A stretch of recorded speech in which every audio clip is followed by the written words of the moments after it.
অসাধারণ natural beautiful জায়গায় আমরা এই মুহূর্তে রয়েছি। দেখুন কি সুন্দর ঢালু এবং সবুজে ঘেরা বাসস্থান যোগ্য এবং সুন্দর প্রাকৃতিক পরিবেশ একটা জায়গা, যার ঠিক এইদিকে রয়েছে একটা গুহা শহর বা প্রাচীন যুগের গুহা শহর বলতে পারেন। প্রাচীন যুগে কিন্তু এখানে এরকম অসংখ্য গুহা তৈরি হয়েছিল এই পাহাড়টাতে।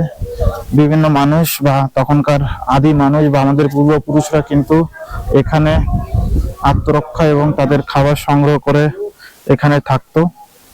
তো সেটা আজকে কিন্তু একটা হেরিটেজ সাইট হিসাবে তৈরি হয়েছে। দেখুন কত সংখ্যক দর্শনার্থী এখানে এসছেন এবং নিচে নদী প্রবাহমান এবং সামনে রয়েছে এখানকার অফিস। আমরা ওই সামনের ব্রিজটা দিয়ে এখানে এসছি। টিবলিসি শহর থেকে মোটামুটি 40 কিলোমিটার দূরে এই জায়গাটা।